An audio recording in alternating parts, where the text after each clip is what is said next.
So, my first thought, rather than to actually give a speech tonight, was to come out and serenade you guys with a foolish fire ballad. But for one, I don't know the words, and I figured in the end it would also embarrass me more than it embarrassed you, so probably backfire on me. So, I'm not actually going to do that.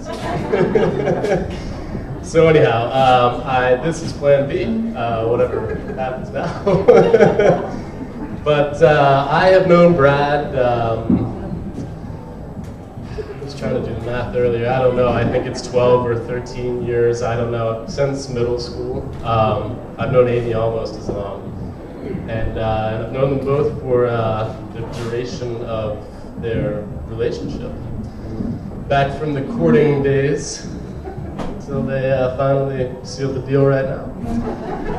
But when I thought about what I was going to say tonight, I dredged up some high school memories, which is can be a scary thing, so I wouldn't recommend doing it too often. But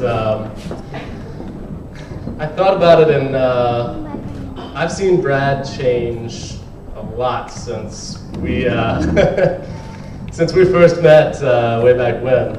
And you know, of course, we've all gone through a lot of changes. It's been over a decade, but I thought it would be interesting just to have a little retrospective and take a look back at Charlotte Latin School circa 1998,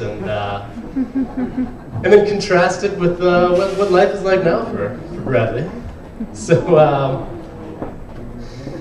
let me take you on a little trip down memory lane. Everybody strap in. Our circle of friends was not the most athletic. We weren't exactly a bunch of jocks, to put it mildly. We were mostly into drama and music, fine arts. I think the extent of our collective sports participation was playing ultimate frisbee.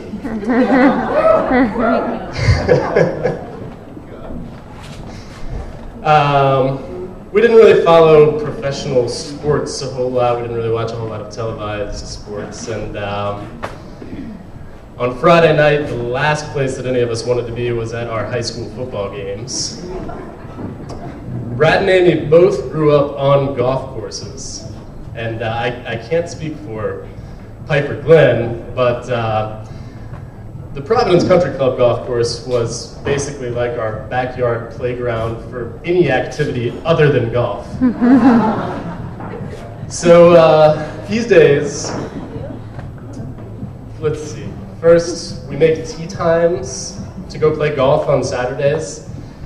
We plan golf outings like our bachelor party not too long ago. I won't get into any further details on that. And we're pretty much glued to the TV every time Tiger is playing on Sunday. A little bit of a difference from 1998. Let's see, what else?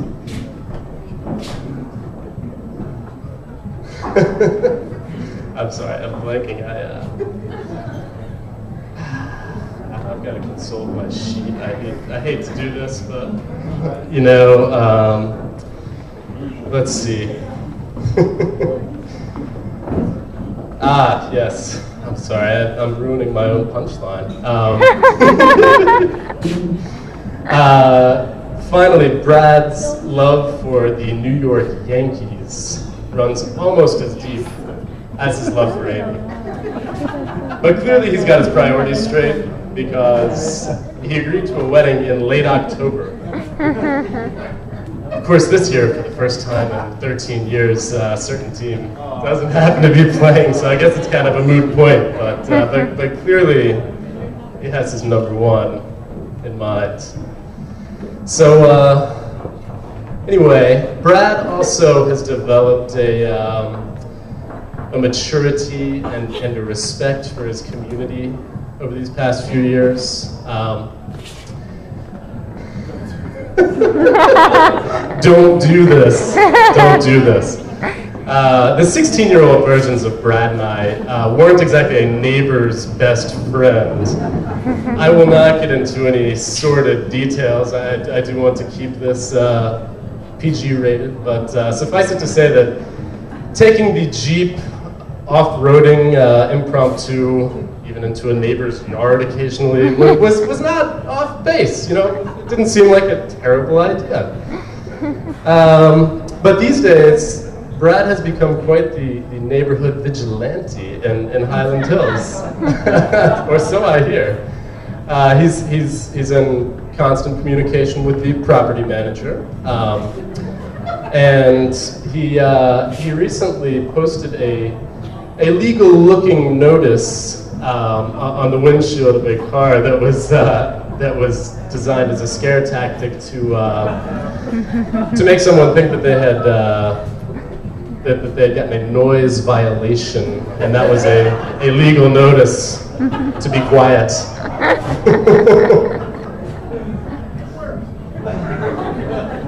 So I have one more memory from high school.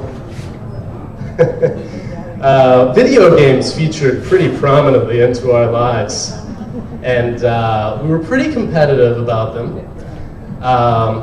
Definitely was a sleepover pastime, and I remember this one night over at the Russell's house.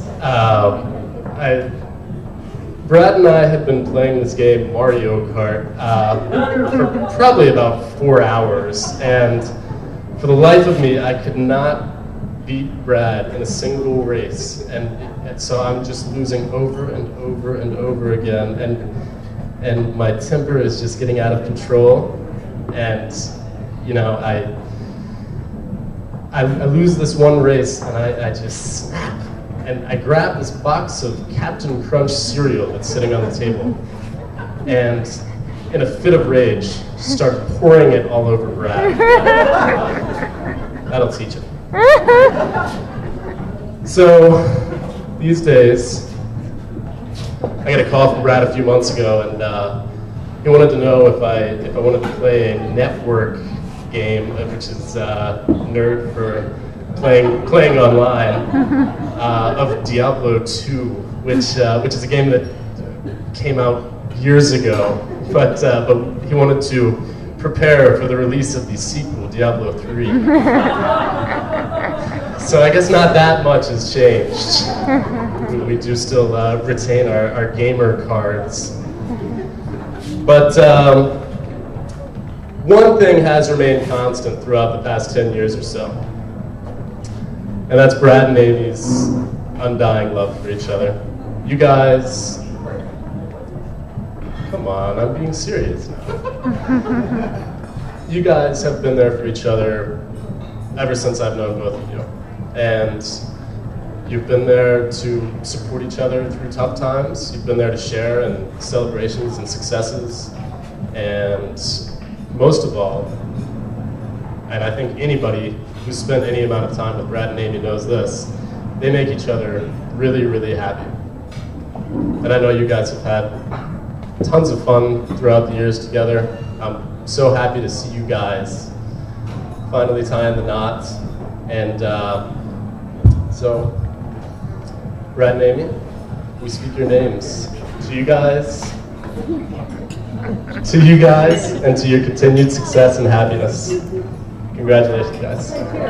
Cheers! I only had to look at the sheet once. Ladies and gentlemen, let's have a big round of applause for your best man.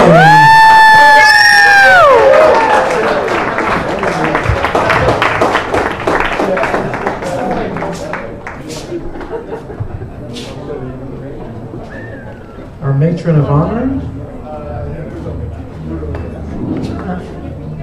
I'm ready to move. No. Thank you. I'm so sorry about that.